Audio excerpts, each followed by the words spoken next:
dalam kaitan dugaan korupsi pengadaan tanah di Pulau Gebang. Komisi Pemberantasan Korupsi menjerat 5 tersangka kasus dugaan korupsi pengadaan lahan di Rorotan, Jakarta Utara. Kejaksaan Agung menetapkan 6 orang sebagai tersangka dalam kasus dugaan korupsi terkait tata kelola komoditi emas sebanyak 109 ton PT Antam. Bantah dugaan praktik pengoplosan Pertalite menjadi pertama.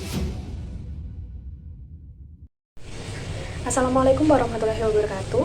Yang terhormat Bapak Muhammad Amiril Ala, selaku dosen pengampu mata kuliah Perbandingan Sistem Pemerintahan.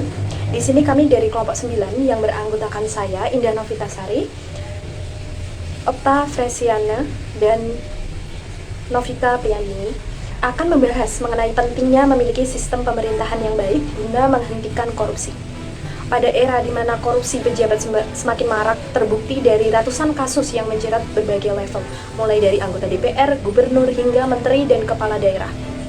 Sangatlah penting bagi bangsa kita untuk memiliki sistem pemerintahan yang baik. Sistem pemerintahan yang bersih, transparan, dan akuntabel bukan hanya sekedar jargon, melainkan sebuah fondasi yang mesti digelorakan. Good governance memastikan pengelolaan anggaran publik dilakukan secara tepat sasaran sehingga dana pendidikan, kesehatan, dan infrastruktur tidak bocor atau dialihkan demi keuntungan segelintir orang. Apabila sistem ini lemah, kerugian negara akan terus membengkak seperti yang terlihat dalam kasus skandal pengadaan Chromebook senilai 9,9 triliun dan mega korupsi Pertamina mencapai hingga 193,7 triliun. Lebih jauh lagi, korupsi sistemik yang terus dibiarkan merusak kepercayaan masyarakat terhadap institusi publik dan demokrasi.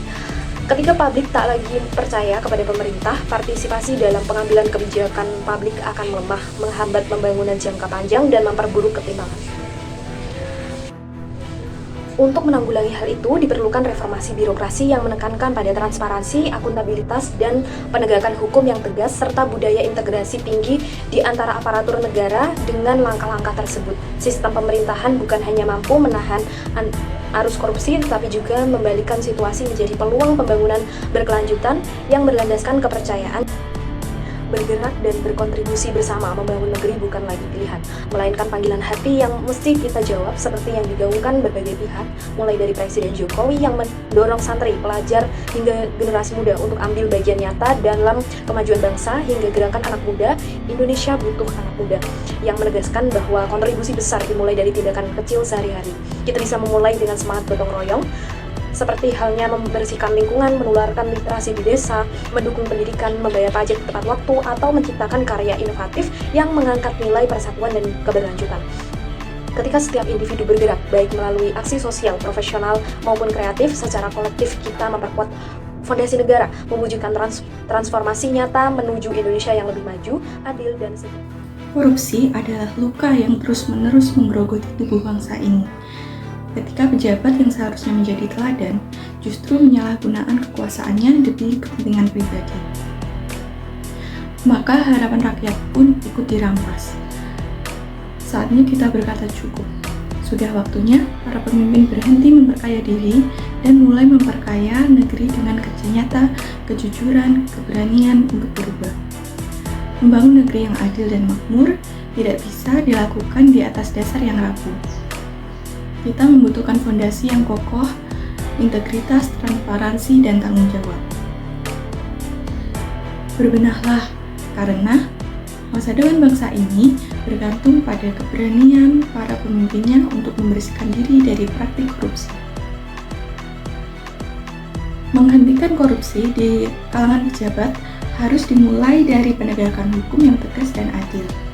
Tidak boleh ada perlindungan bagi siapapun yang menyalahgunakan kekuasaan. Pemerintahan juga harus dibangun atas sistem yang transparan agar tidak ada ruang untuk bermain curang. Reformasi birokrasi mutlak dilakukan dengan memilih pejabat berdasarkan integritas dan kemampuan, bukan kedekatan ataupun uang. Lebih dari itu, para pemimpin harus memberi contoh, hidup sederhana, jujur, bekerja sepenuh hati demi rakyat. Masyarakat pun perlu dilibatkan dalam pengawasan karena suara rakyat adalah kekuasaan terbesar melawan korupsi. Jika semua pihak mau berubah, negeri ini bisa bersih dan maju. Korupsi bisa dihentikan, asal ada kemauan nyata untuk berbenah. Mari hentikan korupsi, mari kita mulai berubah. Bangsa yang berlandaskan Pancasila dan Bhinneka Tunggal Ika, kita semua memiliki tanggung jawab bersama dalam memberantas korupsi, khususnya di kalangan pejabat publik. Setiap individu, sesuai kapasitas dan kemampuan masing-masing, dapat berperan aktif dengan cara melaporkan dugaan korupsi secara bertanggung jawab kepada aparat penegak hukum, mendukung transparansi, dan mengawasi jalannya pemerintahan demi terciptanya negara yang bersih dan adil. Peran serta masyarakat ini tidak mengubah sistem pemerintahan secara fundamental, melainkan memperkuatnya dengan menegakkan nilai-nilai keadilan dan kejujuran yang terkandung dalam Pancasila. Dengan semangat persatuan dalam keberagaman, kita wujudkan Indonesia yang bebas dari korupsi demi kesejahteraan bersama dan masa depan bangsa yang lebih baik. Pandangan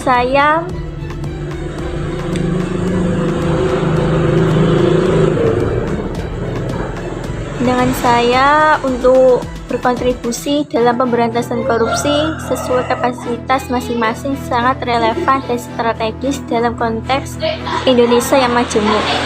Pendekatan ini mengedepankan partisipasi aktif masyarakat tanpa mengganti sistem pemerintahan, melainkan memperkuat tata kelola negara melalui pengawasan dan pelaporan yang bertanggung jawab. Hal ini sesuai dengan nilai-nilai Pancasila yang menekankan keadilan sosial dan persatuan, serta semangat Bhinneka Tunggal Ika yang mengajak semua elemen bangsa bersatu dalam keberagaman. Keterlibatan masyarakat secara aktif menjadi kunci keberhasilan pemberantasan korupsi sekaligus menjaga stabilitas demokrasi Indonesia.